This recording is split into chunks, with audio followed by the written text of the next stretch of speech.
Good afternoon, I'm Cheryl Beck and I'm presenting my informative speech in my public communications class.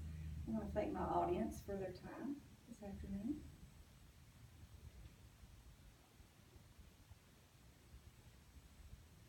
We all have an opinion, whether good, bad, or indifferent, about the education process and testing and the strategies that goes on in the classroom.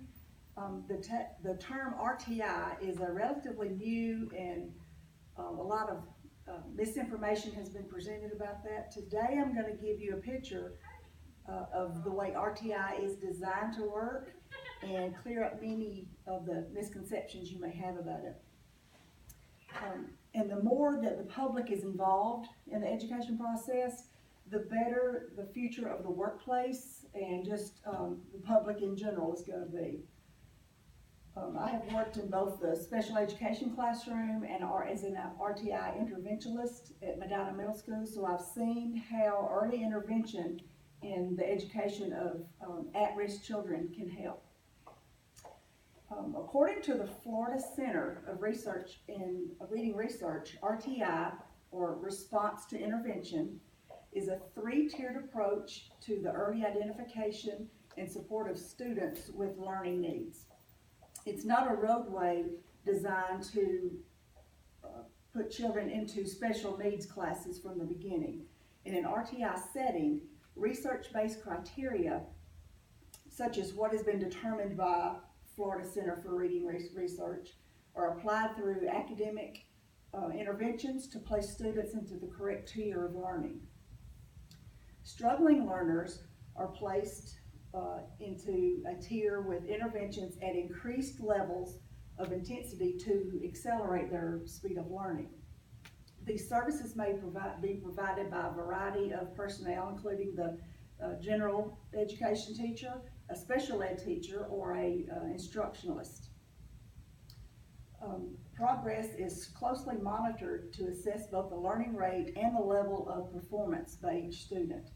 And the educational decisions are based on testing, monitoring, and correlation between the general ed teacher and the RTI instructionalist.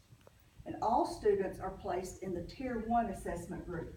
This will be every student in the general ed classroom or in the Tier 1.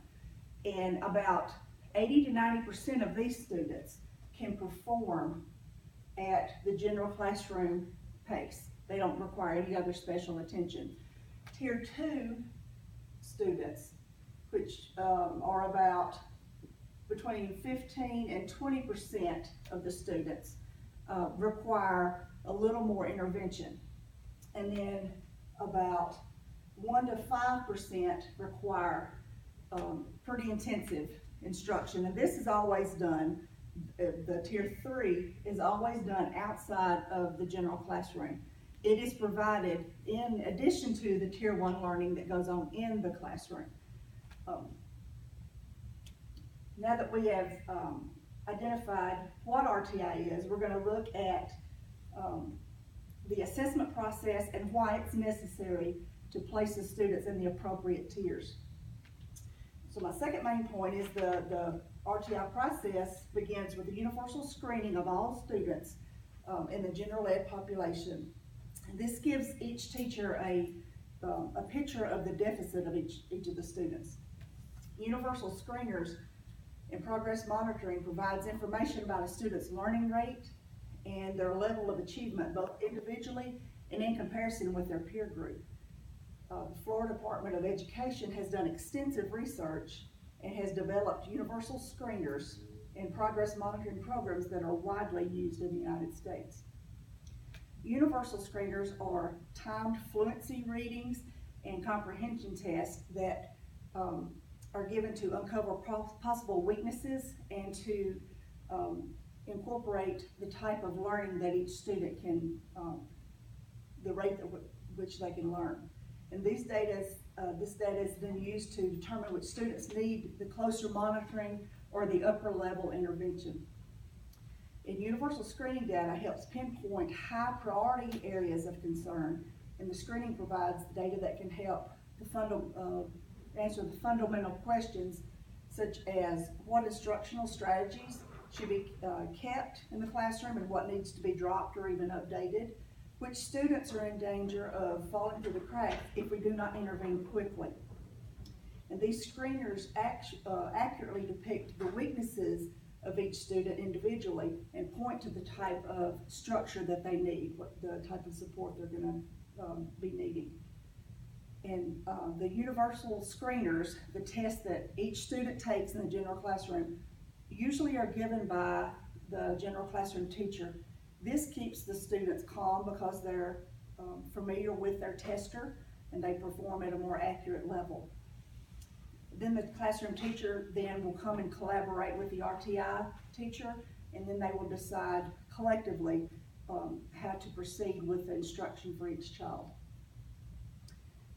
In conclusion today, my points were to explain exactly what RTI encompasses and why assessments are used in evaluating the placements of students into the appropriate tiers.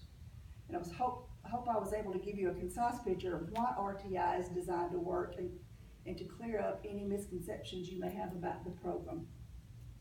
RTI programs are designed to identify students at risk for poor learning outcomes, to monitor their progress, and to provide evidence-based interventions early on when students first exhibit signs of learning problems. This will prevent many students from being misidentified with learning disabilities and enable parents to know how to better help their child succeed in the classroom.